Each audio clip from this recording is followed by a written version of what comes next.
இன்று அவிசுவாசிகளுக்கு பிரசங்கிக்கப்படும் பிரசங்கத்தில் மங்கி மறைந்து போன மனம் திரும்புங்கள் என்ற செய்தியை வற்புறுத்தியே நாம் காணப்போகிறோம். அதேபோல் இன்று விசுவாசிகளுக்கு பிரசங்கிக்கப்படும் பிரசங்கத்தில் மங்கி மறைந்து போன ஜெயம் பெறுங்கள் என்ற செய்தியை வற்புறுத்தியும் நாம் காணலாம். மனுஷன் பாவத்தில் வீழ்ந்த நாள் துவங்கி அவனுக்கு தேவன் அழைக்கும் அழைப்பு ஜெயம் பெறுங்கள் என்ற அழைப்புதான். அவ்விதமே காயினுக்கும் ஆரம்பத்தில் அழைப்பு விடுத்தார்.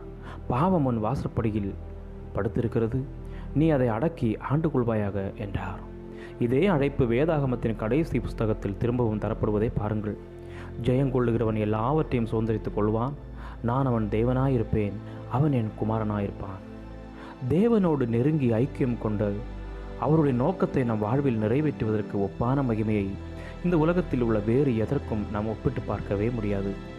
இவ்வுலகில் வாழ்ந்த எந்த மனிதனுடைய வாழ்க்கையை காட்டிலும் இயேசு இவ்வுலகில் வாழ்ந்த வாழ்க்கை மகா ஆச்சரியம் நிறைந்ததும் மகா மகிமை பொருந்தியதும் சொல்ல முடியாத சந்தோஷம் நிறைந்ததுமான வாழ்க்கையாகும். அவர் உலக புகழ் பெற்ற நபர் அல்ல, ஓர் ஐஸ்வர்யவானம் அல்ல. ஆனால் தன் ஜீவியத்தின் மூலமாய் தெய்வ மகிமையை சுழர்விட்டு பிரகாசித்து விட்டார்.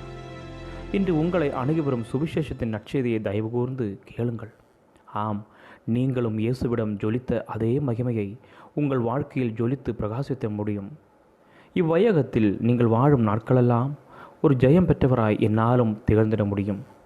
இனி என்ன, இன்றிலிருந்து நித்தியத்தின் சொல்லி முடியா மதிப்பையே எப்போதும் மனதில் கொண்டவர்களாய் வாழ கற்றுக்கொள்வோம்.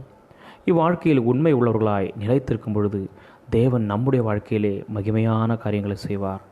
அன்பின் பரலோக தகப்பனே, ஜெயித்து வாழ அழைத்திடும் உம்முடைய சுவிசேஷத்தை எங்கள் செவிகளில் கேட்டுவிட்டோம். அந்த அழைப்பிற்கு பாத்திரராய் நாங்கள் நடந்து கொள்ள கிருபை தாரும். இயேசு கிறிஸ்துவின் நாமத்தில் ஜெபிக்கும் எங்கள் ஜீவனுள்ள நல்ல பிதாவே. ஆமேன், ஆமேன். God bless you all.